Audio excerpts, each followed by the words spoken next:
So what's up YouTube? It's good to be back. It's been a few months since I posted a video, and the reason being, as some of you may have figured out, I'm in the Coast Guard, and sometimes that job takes me away for months at a time, and you know, that's where I was at. So when I'm gone, I don't even have access to YouTube.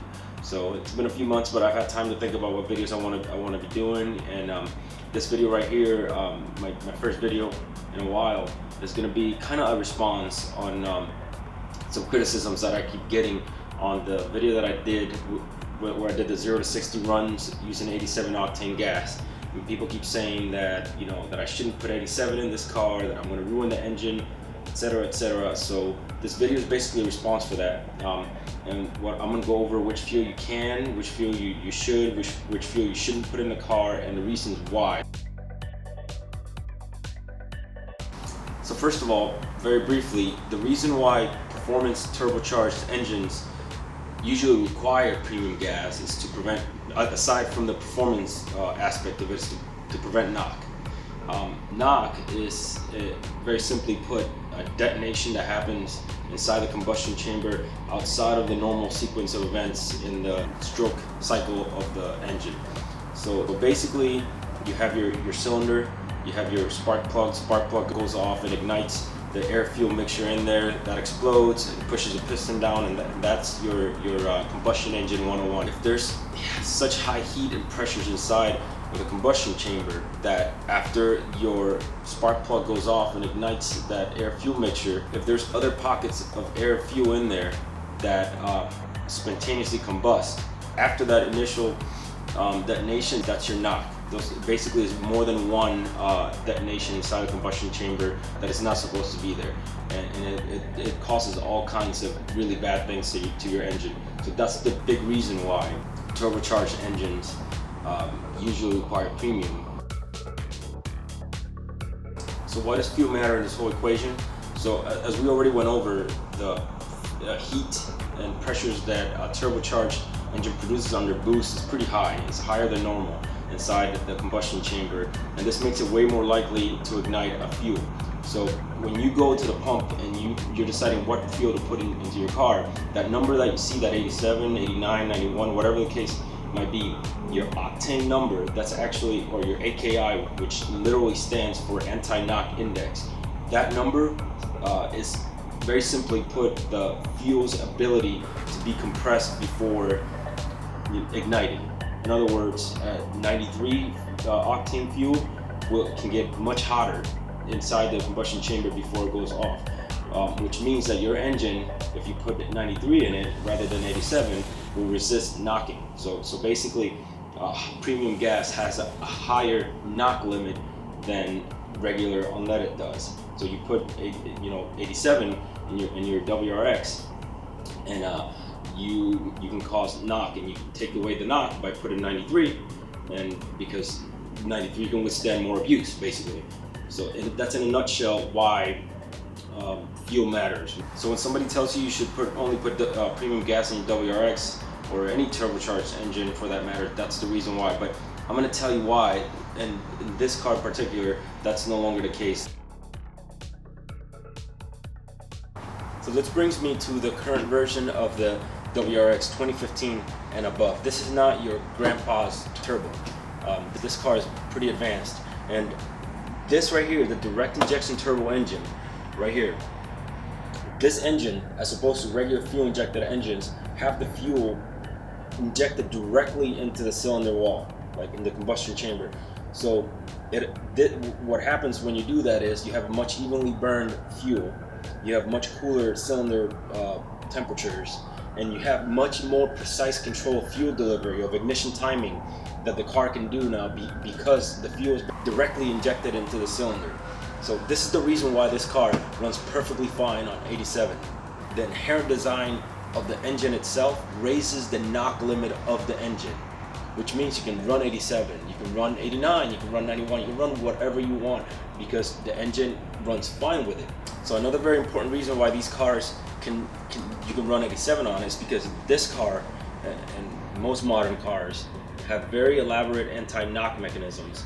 The car has a knock sensor, and the knock sensor picks up the signature frequency of a knock, and it sends that information to the ECU. The ECU hears it and says, hey, there's a knock going on, let me retard ignition timing to prevent engine damage. And it does that pretty much on the fly. So the engine adapts to whatever fuel you have in it. And then when it doesn't detect knock over a certain period of time, it advances the ignition timing yet again.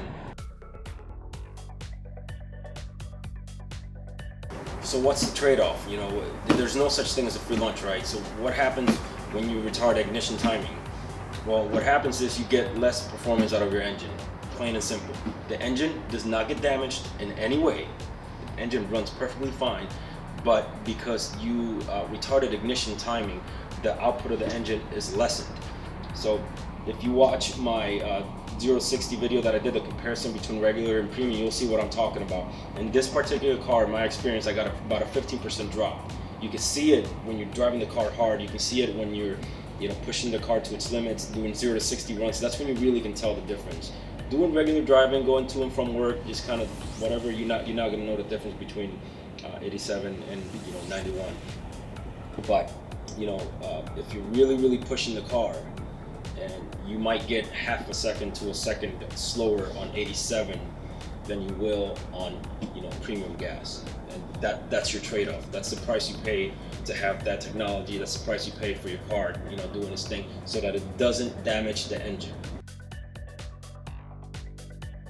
So I got to give you a few disclaimers. First of all, this is all the information that I gave you is for the regular WRX, not the STI, and the 2015 plus WRX, not previous years. The STI has a completely different engine that does require premium gas.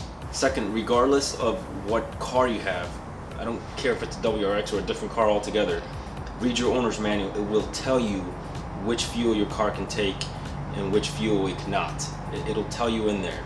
So and to differentiate a little bit, it'll tell you if it's required or recommended. So for this car, it is recommended you use premium, not required. So the people that literally spent millions of dollars in research and development are telling you that you can put 87 in this car. So I mean, if you don't believe them, I don't know who you can believe. Now I will tell you that if you are modding your car, if you're adding performance mods to your car, which probably most people that own WRXs do, you should put premium in your car. That's just the bottom line. If you're changing the characteristics of the car from what the from the factory, from the way that it came from the factory, you should play it safe and put premium in your car. That's just the bottom line. You probably wouldn't want to anyhow for the performance aspect of it, but it's just to be safe, you should. I didn't buy a WRX to lose engine performance by putting 87 octane gas in it. So that being said, if I had to put 87, I would not care, not even a little bit. It would not, I wouldn't even give it a second thought. But by the way, I have put 87 in it quite a bit, and I did, and I drove it really hard, and I did 0 to 60 like launch control tests, like a shit ton of them, and not once did I experience any knock whatsoever. No issues whatsoever. Besides that performance drop, I experienced no symptoms whatsoever. So the car definitely safely runs on 87. But again, I don't use 87 because I like the performance of the WRX. I'm not gonna take away from that in any way, shape, or form by putting 87 in this car. So that's it. I hope that finally settles the argument. For those people that kept telling me that I was going to ruin my car by putting 87 in it, I'm not saying that you were wrong. If you're watching this, I'm just saying that I understand where you were coming from, but this is not an old WRX, and you're perfectly fine putting 87 if you want to in this car. I don't, but you're fine if you do that. Thanks a lot for watching. I have a lot more videos in the works.